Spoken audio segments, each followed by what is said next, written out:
ഒരു ന്യൂസ് കണ്ടല്ലോ, മെസ്സിനെ Real Madrid ban ചെയ്തു എന്നുള്ളത്. എന്താ സംഭവം? നീ കാര്യം പറയും. എടാ, സംഭവം കോമഡിയാണ്. അതായത് നമുക്കിപ്പോ റയൽ മാഡ്രിഡിന്റെ സ്റ്റോറിൽ നിന്ന് ജേഴ്സി പർച്ചേസ് ചെയ്യാൻ പറ്റും. നമ്മുടെ പേര് വെച്ചിട്ട് തന്നെ ജേഴ്സി പർച്ചേസ് ചെയ്യാം. ഇനി നിങ്ങൾക്ക് ഇഷ്ടപ്പെട്ട പേര് കൊടുക്കുകയാണെങ്കിൽ ആ ഒരു പേര് ത്രൂ അവർ ജേഴ്സി പ്രിന്റ് ചെയ്തു തരും. അപ്പോ ഈ സ്ട്രീമർ ചെയ്തിട്ടുള്ള കാര്യം ഒരു ട്രിക്കി കാര്യമാണ്. അതായത് റയൽ മാഡ്രിഡിന്റെ ജേഴ്സി ഓർഡർ ചെയ്ത് ആ സമയത്ത് കസ്റ്റമൈസ്ഡ് നെയിം കൊടുത്തിട്ടുള്ളത് മെസ്സി എന്നാണ്. അപ്പൊ ഓട്ടോമാറ്റിക്കലായിട്ട് ഓർഡർ ചെയ്യുന്ന സമയത്ത് മെസ്സി എന്നുള്ള പേര് കൊടുത്ത സമയത്ത് തന്നെ റിജക്ഷൻ വന്ന് അത് പോളിസിക്കെതിരെയാണെന്ന് പറഞ്ഞ്, അപ്പൊ സ്വാഭാവികമായിട്ടും ഇദ്ദേഹം വിട്ടുകൊടുക്കാൻ തയ്യാറായില്ല.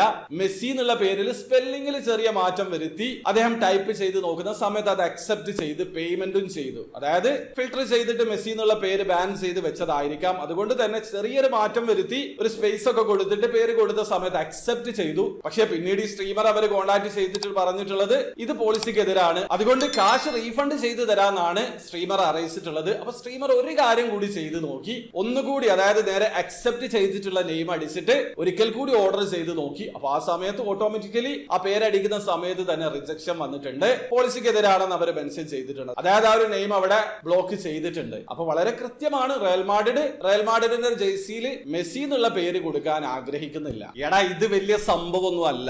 ബാഴ്സലോണ വേഴ്സസ് റയൽ മാഡ്രിഡ് തമ്മിലുള്ള വൈരം നിനക്ക് അറിയാവുന്നതല്ലേ. ഇപ്പൊ ഞാൻ നെറ്റിൽ അടിച്ചു നോക്കുന്ന സമയത്ത് മെസ്സിന്റെ പേര് മാത്രമല്ല, Maradona, Cruyff, Pique, Luis Suarez, Simeone, പിന്നെ മെസ്സിന്റെ പേരൊക്കെ റയൽ മാഡ്രിഡിന്റെ ജേഴ്സിയിൽ കസ്റ്റമൈസ് ചെയ്തിട്ട് ജേഴ്സി പ്രിന്റ് അടിക്കാൻ അവരുടെ സ്റ്റോർ അനുവദിക്കുന്നതല്ല. ആ കാര്യം ഇപ്പോൾ ഇന്റർനെറ്റിൽ അവൈലബിൾ ആണ്.